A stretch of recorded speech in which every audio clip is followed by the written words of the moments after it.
Hey everyone, this is Chris Crazy House. Welcome one and welcome all to my Halloween horror animation party. In this special edition of the Chris Crazy Convo, I'm going to be doing live commentary on my old horror animations that I used to put out every Halloween on my website, chriscrazyhouse.com. How I started doing this thing, it was really just a way of doing different types of animation. At the time, I had only really done more comedy as far as animation goes. I was very much working in the web cartoon and web animation industry, and I was doing a lot of comedy stuff and a lot of some sci-fi stuff as well.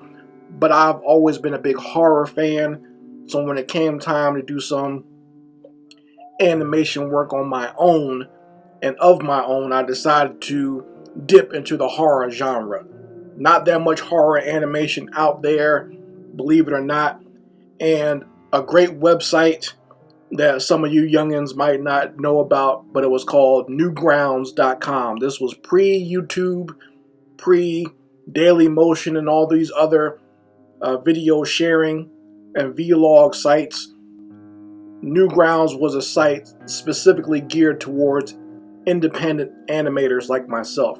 So a lot of independent web animators came to that channel posting their stuff, and every Halloween they used to have an actual contest to showcase different animations that had a horror or Halloween theme to them.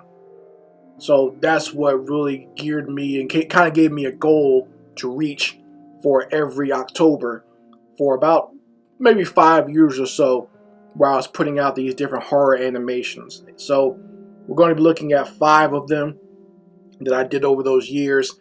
I do a zombie horror animation, Nightmare Room, The Mask and the Monster, The New Jersey Devil, and the Side Beast 0008. So those are ones we're going to be going through, and I'll kind of give you a little backstory on each one, how I came up with the concept, and I will be giving my live commentary while the animation is playing and kind of tell you little details here and there. So hopefully you guys enjoy this. I hope you will sit around and join me for this experience. If you have any questions in the live chat or in the comments section, please feel free to ask. I'm open to answer any questions as far as art and animation go, especially where it pertains to creating works like this. It's definitely a labor of love doing these types of animations, and I had nothing but the utmost fun and joy creating all of them. So I hope you enjoy them as much as I do. So let's buckle up, folks. I'm going to hit that intro. Let's play a little music that's a little bit more appropriate for Halloween, a little bit more scary, but still has some street bump to it. Hit that intro.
Yeah.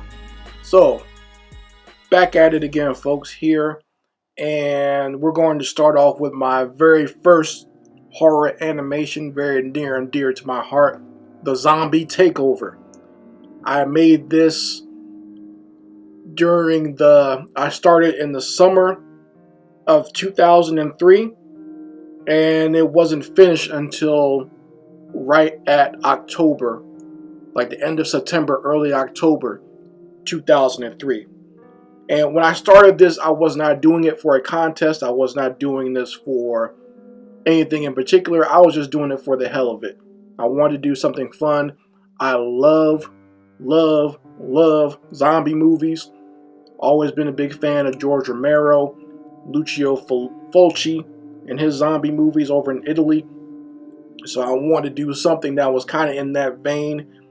This was very experimental. I wasn't sure exactly how I pull it off, and I had a very loose story.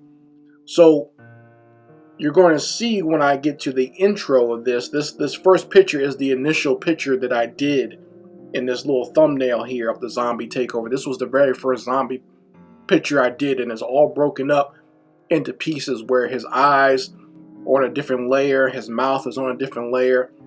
And I wanted this animation in particular to look kind of dark and kind of inky, add a lot of hard dark inks to make it kind of look kind of grimy, just to kind of symbolize that this is a different type of animation style. Because before that, I had done more cartoony stuff, just, you know, simple single lines, simple overlays in color.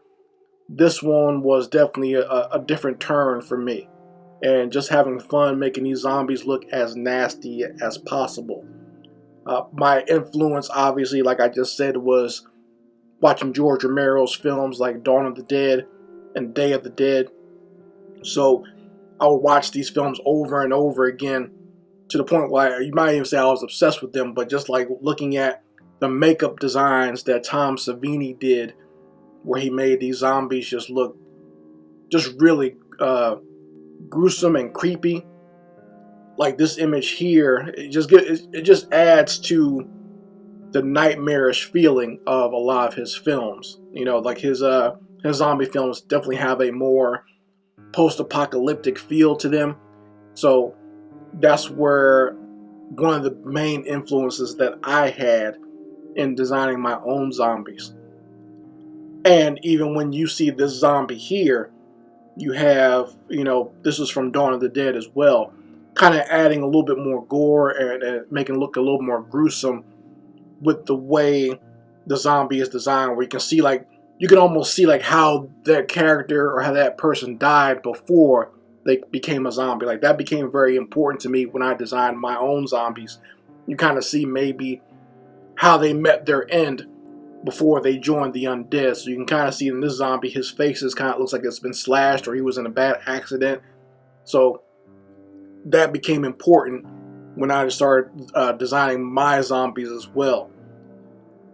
And the next influence and the next part of it was, you know, making some of my zombies look like they just came out of the ground. So that influence came from watching Lucio Fulci's zombie movies that he had done over in Italy. Just the idea that these zombies are fresh out of the ground and they're decomposing.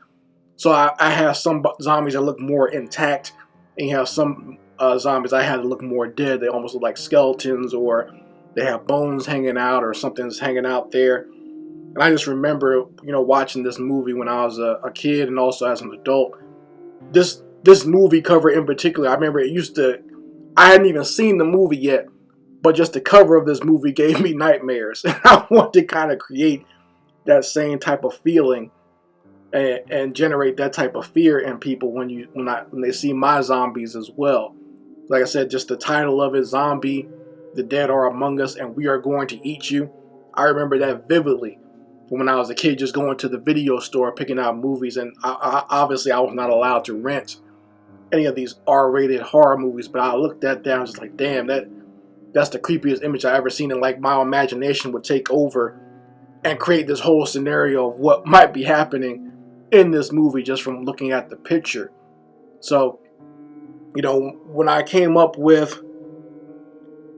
started to try and formulate maybe a story, very short story, by the way, of what was going on here, I was trying to figure out, like, what could I do for these zombies? It can't just be zombies running around. But my thing was I wanted to kind of have the story kind of take place in the middle of a zombie apocalypse, and you have this Catholic schoolgirl running for her life in a town overrun by zombies. I think that was the tagline for the short film.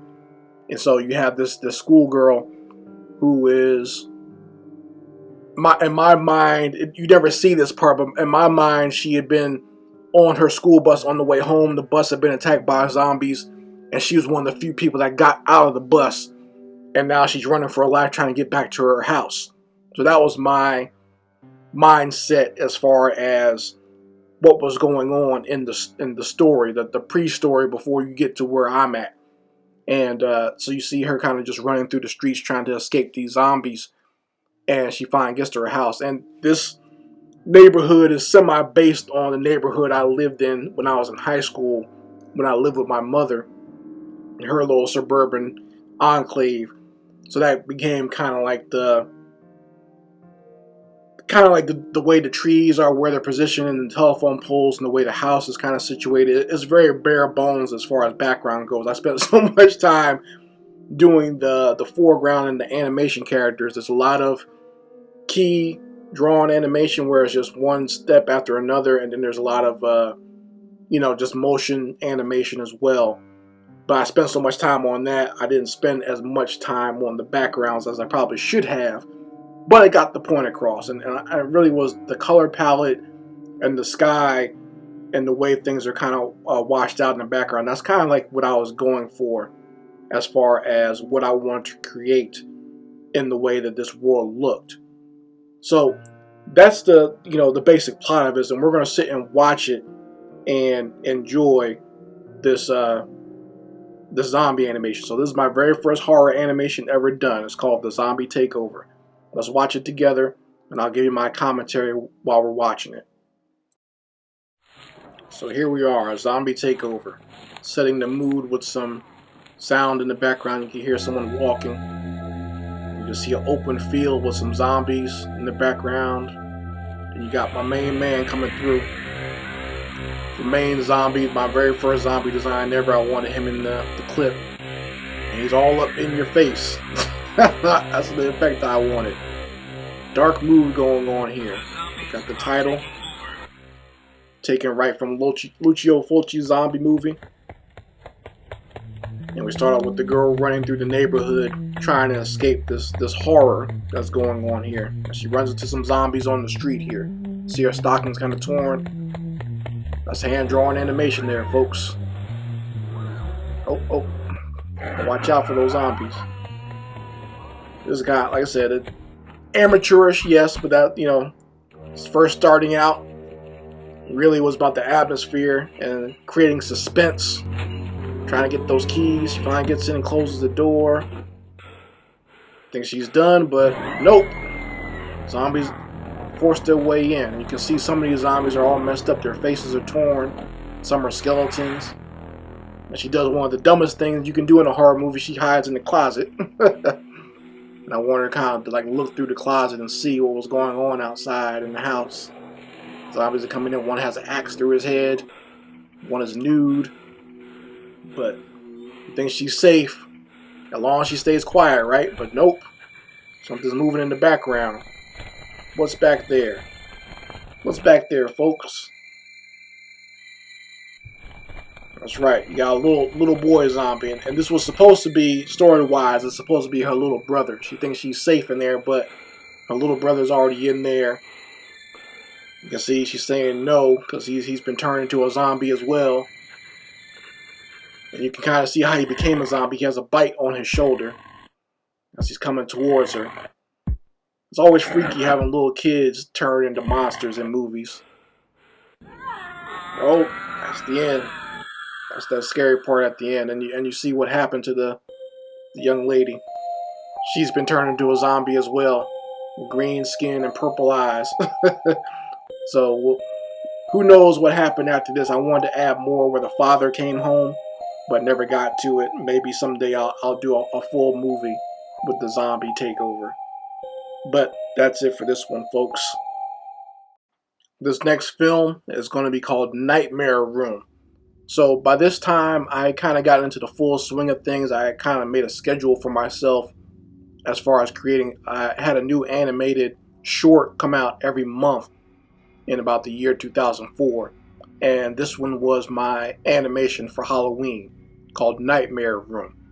And what it focuses on is a little boy scared of the dark and the things that appear to him in the dark. This was kind of a reach back. I kind of reached back into my own fears as a child, being scared of the dark and being scared of what I might see, because it really, the fear of the dark is just the fear of the unknown and your imagination running wild with you. You might see a shadow here or hear a noise there, and that conjures all types of mysterious things in your mind that may or may not be there, but it's something that plagues people in every social, economic, whatever group you can think of, racial group.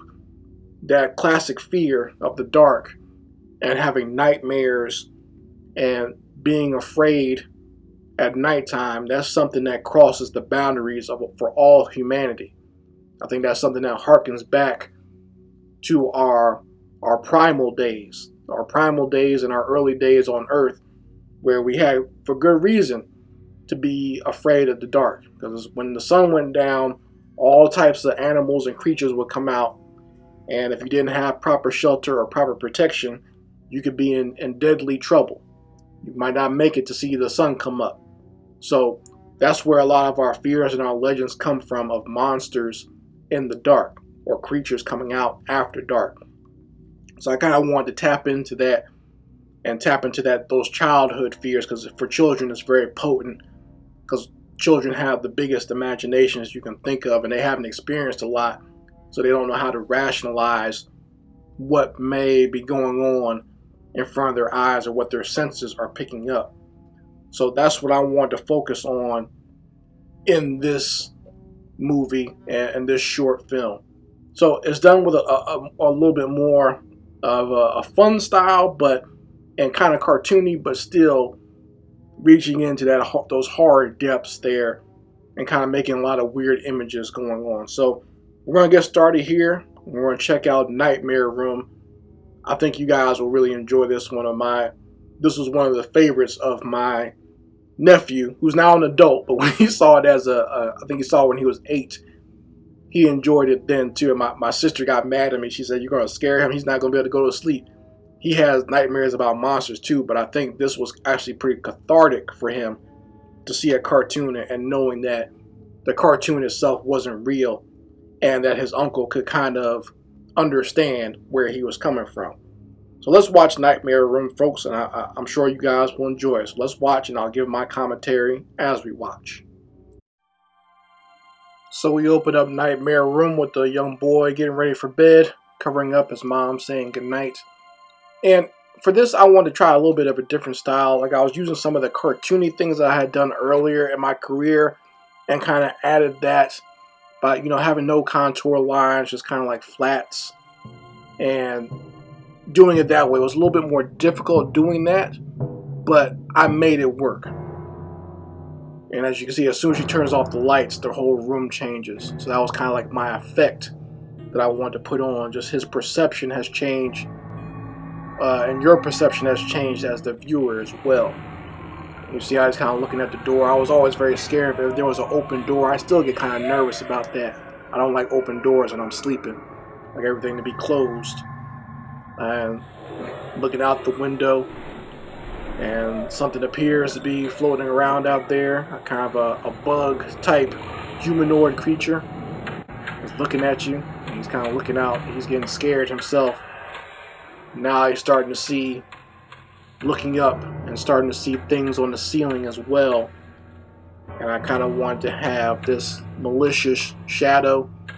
And I'm going to be honest with you, the angle with the way this shadow crawls around actually does not work. It makes no actual sense, but that's just the way I went with it.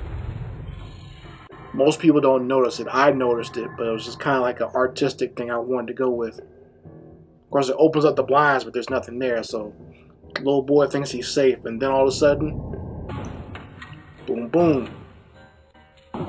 Something creepy, a creepy looking humanoid out the window. He's not necessarily a zombie, but just the kind of a creepy, nightmarish thing outside the window trying to get in. This little boy, he's terrified about what he's looking at, and kind of looks over. His window's not broken, so maybe there was nothing out there. And then something even stranger happens. The thing that's hiding under your bed or at the foot of your bed starts showing up. So just dealing with all these different nightmare tropes. And this is the most extreme of them all. A snake, humanoid features that's trying to bite you. Almost kind of biomechanical. And he's about to grab him, and you kind of see the shadow extending as well. And boom, the little boy wakes up. Was he dreaming the whole time? Was it real? Is he still dreaming? He's still having a nightmare? What's going on here? Then all of a sudden you get this. the final attack by the mom, who is a monster as well. And like I said, that was always the kicker. A little bit of a surprise ending for you there. But just really having fun with the whole nightmare, surreal aspect of crazy things that you see in the dark. My next horror film is called The Mask and the Monster. The basic premise for this was I wanted to create a situation where two of my favorite types of movie monsters could fight each other. So basically it's werewolves versus zombies. Everyone always does werewolves versus vampires, especially when you watch things like the Underworld series. But I wanted to have a werewolf fighting a zombie ghoulish type character, and maybe adding in a little bit of slasher films as well. So I was kind of trying to figure out, like, how do I get these two types of monsters in the same space and kind of somewhat make it make sense. And I really couldn't think of anything, and I think I had a little bit of a nightmare myself one night, and that's kind of how I came up with the idea of this kind of taking place within the housing projects, and some cops are answering a call because they hear that a woman's being attacked in the projects, and they make a discovery when they go up to her apartment. So that was kind of the basic premise, and kind of taking it from there and kind of compounding things. That's how I came up with the story. So just like with zombies, I've always been a big fan of werewolves or lycanthropes or any type of humanoid, human transforming into like a monster or being a monster underneath. Like I love movies like the American Werewolf in London and The Howling, and just that transformation of a human having a beast inside. It always does. It lends well to just kind of examining the human condition. Just like I told you before, with the idea of nightmares, kind of hearkening back to our primal days. The idea of a beast being inside another human being also harkens back to our primal days. In fact, it's been hypothesized that even the legends of both werewolves and vampires comes from primitive people's understanding of things like murder or cannibalism or atrocities committed by other human beings. Like, you think that a human being is civilized and that they would never mutilate or destroy another person in such a way. But there are some very sick people out there, and the only way other humans could justify it is, well, this person must be turning into a beast. This person must be some sort of blood-sucking creature to want to even do something like that, right? But really it's trying to rationalize and examine our own human nature and hearkening it back to and creating mythologies surrounding it. So that's where you get the whole ideal of the transforming beast that also exists in all of different parts of humanity around the world. So here's what we got, folks. We're going to show the mask and the monster and ask yourself this question: which person is wearing the mask and which one is the true monster when you watch this? So we open up here in the housing projects, and the police are answering a call. Just really wanted to get that dark atmosphere of some of these neighborhoods, and you're kind of wondering what the hell is going on here. This woman's being attacked, and I was really obsessed with doing the shadows in the right way, showing there's not a lot of light in the hallways. These two cops are trying to be cautious and go in and find out what's going on. And they kick open a door and they make a horrifying discovery. You can see these zombies here are eating this woman. This shot is taken directly from another Lucio Fulci zombie film of when the zombies are eating a woman. I kind of wanted to kind of harken back to that. And what's going on in the corner, you have this kind of masked creature in the corner who's controlling the zombies. Maybe he's a witch doctor, you don't know, right? And the music is taken from, I found some classical renditions of Metallica songs. So that's, if you think you're familiar with it but you don't know exactly where these songs came from, that's where the music is. These classical versions of Metallica songs I found online. So the partner dies, and the male partner, he is upset. He's not feeling that at all, and he's gonna go after this dude. And you wonder, like, how the heck he literally jumped out the window like an anime character, had the superhero landing and everything. And you wonder why. It's because this cop is actually a werewolf himself. So that was my way of setting up a confrontation between the two. You see how he's kind of hulking over this guy.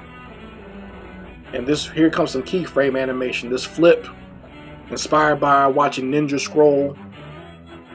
And keyframe animation of the werewolf running and diving. He dies right, they fall through a window. Punch, punch, punch, punch. And the mask is finally going to come off, and you see the true monster of the film. A zombie type witch doctor. He's got snakes and everything else coming out of his mouth. How's he? The werewolf bites his head off. I didn't want to show it. I just wanted to do something different and kind of, like I said, keep with the atmosphere. The film was violent enough as is. And you kind of fade away and you kind of see the cop now back in human form. And he's kind of paying his respects to his partner. And a lot of people thought that this was actually his daughter. No, it's not his daughter. That's just something that was put on the tombstone. He was her partner. He wasn't her father. But he was just showing respects to her and showing that he got revenge for her. That's why he threw that mask down on her grave saying, I got him for you. So, story of revenge with some monsters in it. Can't go wrong with that. So this next one is the New Jersey Devil. And I made this at October 2007. One of the best times in my life as far as work-wise and just creatively. I had a lot of stuff coming out and flowing through me. Had new cartoons and concepts coming out almost every 2 weeks, twice a month almost. And this was my entry for October and for Halloween. And I specifically did this one for the Newgrounds contest. So, like before, I wanted to kind of add some of the things that I learned about in my childhood, having the New Jersey Devil as someone who grew up in New Jersey. But if anyone knows the legend of the New Jersey Devil, it's kind of a weird type creature. It almost looks like a dragon or some sort of horse-like creature with wings. Just a very strange looking thing. And some people might even find this more creepy, but I wanted to do something different just based on maybe the ideas I see in my head when I hear the words New Jersey Devil repeated, So I wanted to kind of come up with my own version of the New Jersey Devil. And my basic plot for this is I wanted to have these young kids, these teenagers, have a confrontation or see the New Jersey Devil in the woods.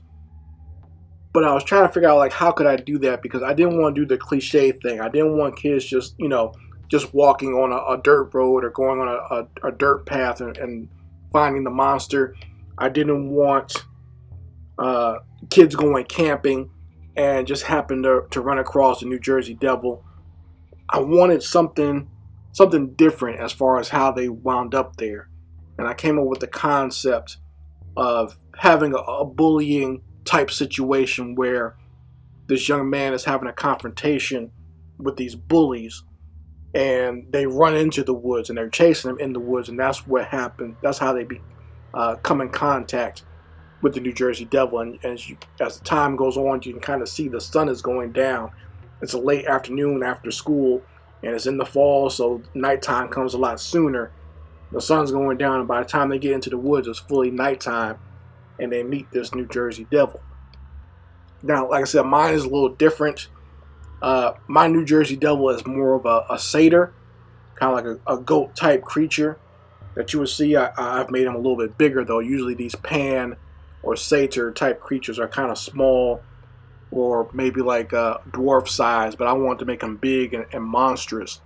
You know, he's just something that chases people and causes them pain. He likes to take people back to his dimension and torture them there, or beat them up and beat them down and crush them in the woods if they come onto his territory. So that's kind of my concept for the New Jersey Devil. So we're going to watch it, and there's some very notable keyframe animation in here. I spent time on that and made sure that I saved a lot of the pencils for this too. So like the keyframes, I saved all the pencils so I could, just for posterity. And later on, even when I released this, I had a special edition where you could see the process and see the pencils and not just see the finished version of it. So I have a lot of production stuff on this one as well. So we're going to watch it, and I'll talk you through and give my commentary on creating this. And I had a lot of fun doing this because I got to do a lot of fun with the sound mixing. I mixed a lot of different sounds for the actual monster, the New Jersey Devil, in this. I mixed sounds from different movies I liked. I mixed sounds from different animals, but just had a good time at the soundboard, mixing and pulling things from different places to create the unique sound of the New Jersey Devil. So let's watch this, folks. I'm sure you guys will like this one. This one is pretty violent, but it's well worth it. The people that they get the violence, they deserve it in this one. So let's watch the New Jersey Devil. So it starts out late afternoon or early evening. You can kind of see the woods in the background. A young man's walking home, just walking home from school, looking at his iPod. Kind of it looks and dresses like I did when I was in high school, or at least how that's how I looked back then anyway. And he runs into some bullies who just want to start some nonsense, as always. Knock him to the ground. Keyframe those punches because I want to get the impact on that. He kicks him into Johnson and runs for the woods. And here's where it gets crazy, folks. In the chase, I still wanted to have those hard shadows to show that this is not a good situation, and a red background foreshadows what's going to happen. You see, I wanted to make sure that background was kind of bloodish red. And then all of a sudden, the New Jersey Devil pops up, and things get real fast. Kids get scooped up. The bully leader gets it first. That's usually something they save till last. But the goons are going to get the last. And people were saying that the New Jersey Devil was saving this kid. Not really. In my mind, he was just kind of going after the people he saw first. So he's going after these bullies first. But that stomp was one of my favorite animations I've ever worked on and done. And of course, the token, he gets thrown into the trees. That's what he gets for joining these white guys and bullying another black person for no reason. And that's very reminiscent of stuff that used to happen to black people during the industrial era. So our hero character escapes.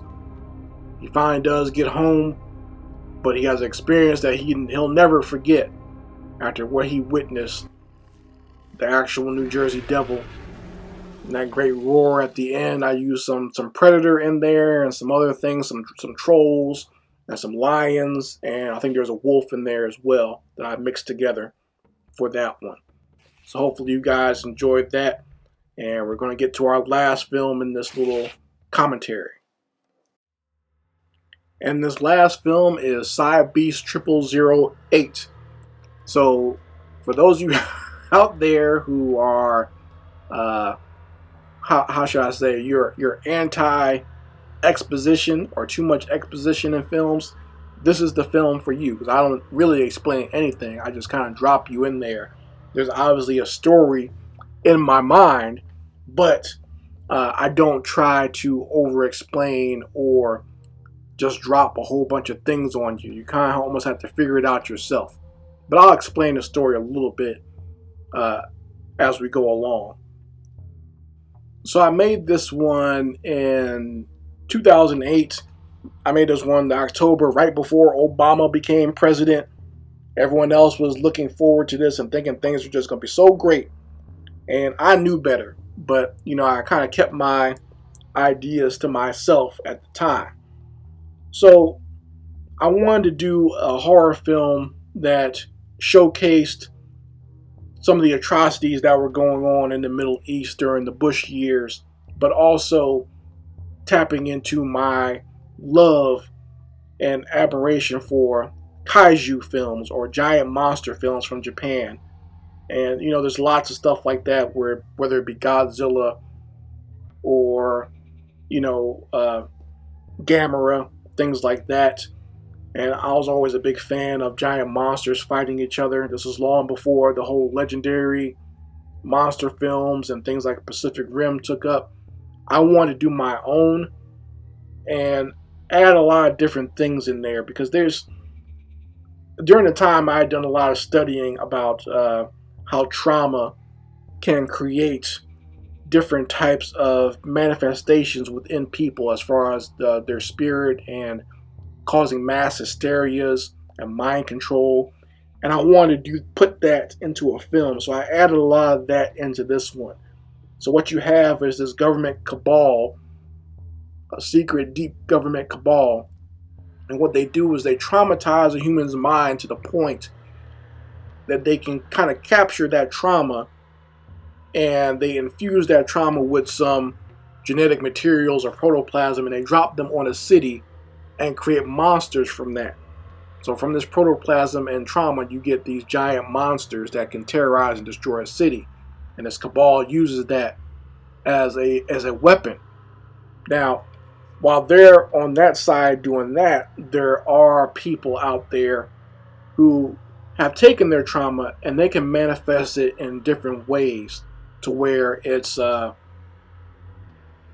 can be an extension of themselves, and they can use it to combat these monsters that have been made from trauma and science. That's where the whole idea of the side beast comes from. So talking about the psychological beast inside. So that's where the idea and the name comes from. And he has the designation of Side Beast 0008, because this is one of the ones that they found that they cannot control. The government can't control this one. This one is manifested by a young man, and he can bring forth this beast himself and fight this government cabal. So that's the basic story and the basic premise of how I came up with this. And I really want to do it more of this concept at a different time, but I want to redevelop a lot of the different characters and actually develop a better story to go with it. But if you want to see this is kind of a preview of it. So we're going to start off watching Side Beast. This one's a little bit longer than the other ones, but lots of fun as well. Lots of crazy, insane conspiracy theory stuff going on in this one. I kind of poured it all into this cartoon. So let's watch Side Beast 0008. So here we open up with the beginning of Side Beast 0008. And you have a victim being traumatized. You can see he's probably been through some torture already. They got his brain open, and they're pumping some more nonsense into his mind. You see these giant scientific sci-fi machines, and these operators are working on him. And you can see right here, they load in the trauma, and you're going to see that on their computer screen, how it works, inducing trauma and capturing the nightmares that this guy is having. So that's how these side beasts are created. They download these monsters, and you see the government guys, they're watching in the background, dark and mysterious. So capturing those monsters, and they're going to upload them to their command base that's hovering over in the Middle East right now. You got side monster 045 and 046. So they capture those nightmares, and they're going to upload those to what I call the mobile base that they got flying over in the air, kind of like a helicarrier that you see with like Agents of S.H.I.E.L.D. or in the Marvel movies. Yeah, the mobile stealth base. Having fun with the sci-fi aspects of this one, and over Kuwait City. And like I said, these guys, see the soldiers there, they're downloading those monsters from the base that they got, and they got their genetic protoplasm ready, and they're going to shoot that stuff down onto the city. So for those wondering what's going on, that protoplasm is working around, and is going to form into monsters that are going to terrorize the city. You have a man here who was trying to get some sleep until he sees something outside his window. And there's one of the side monsters running around downtown Kuwait. So I just use just take some photos of some buildings and use that as my backgrounds. I wanted to get this done as soon as possible. You see how they're destroying the city. So this works better than any army. You got giant monsters at your beck and call. So that's why you see these guys here, these generals, they're happy. You can see there's something going on with this commander here too. See, they're happy as all can be. The side monsters are working. Won't even lit a cigar. Gentlemen, too evil. Yeah, so the side monsters are walking around, and all of a sudden you see a young man walking the streets. He's been waiting on him. And he's got something special for him too, by the way. They think he's just your average civilian, but he's got a way to combat these monsters. Even though he looks small there, he can open up the side beast within himself, and he can combat these monsters on their own terms. You can see he has a lot more power than even they can manifest, and he's manifesting it on his own. Yeah, see, unknown power source. They're like, what in the hell is going on? It's even messing up the guy that's being traumatized. It's messing him up too. You got the side beast. Now I'm going to probably redesign this creature a little bit. Some of the things will be the same, but even some of the design aspects I want to change. And here we go. That giant kaiju monster violence. He's pulling out something, some pulp. His eye. That eye was nothing but a big target. Here comes the Godzilla type monster, shooting his laser beams out at the side beast. I got some fire effects that I put in there that I made myself. And the side beast is going to use his powers to create a shield of energy, so he can't be hit by those beams anymore. He's going to fight back. I made him more simian-like and more human-like than the other monsters. That was kind of the point. Tears the top of his head off. That monster collapses. He's got something special for this mobile base too, so that they're going to get away. Throws the jawline at them, destroying their ship completely. You can see him climbing on top of a building. This is where we kind of get to the ending. He climbs on top of a building almost like King Kong. That's my homage to that. As the sun comes up over Kuwait City, beats his chest, starts to calm down again so he can transform from his side beast form back to his human form. I kind of wanted to flutter out almost like butterflies or something. I might have to change that at a certain time. It didn't come out as good as I wanted it to. But you see his human form there, and it's got his braids blowing in the wind. He's back to his human form, and he saved the day. The sun is up. So that was Side Beast 0008. Like I said, I want to do more of this concept at a later date with more story. I don't know if it's going to be in comic book form, or I think I might want to keep it still as animation. because I had a lot of fun animating it, and I like animating giant monsters. Oh, it's not over yet. These commanders are upset now. And why are they upset? Because they're not human themselves. So I'm adding the whole alien conspiracy on top of military cabals. These aliens are not happy that their plans were ruined. So I hope you guys really enjoyed this. I enjoyed giving my commentary and letting you know my process and my ideas and what was going on in my head when I created these horror animations. And I hope to do this more often with some of my other animations, where I give actual personal commentary about what was going on in the process and doing the animation. And just, this was just a way for me to connect more with my audience and give them something a little bit more than they're used to. I enjoy doing art and animation, and I enjoy talking with you guys about it. And since this is something that I actually do for a living, it's great to share my thoughts as an artist with you, if you're a budding artist yourself, or if you're just a person who enjoys art and animation and likes seeing things from an independent and seeing things from a different perspective. So hopefully you guys enjoyed that. I enjoyed spending this time with you. I hope you come back more for more Chris Crazy Convos, where I'm doing live drawings and live animations. Doesn't cost anything to sub to this channel, so go ahead and make sure you subscribe and hit that notification bell, so that way you know when I upload new content.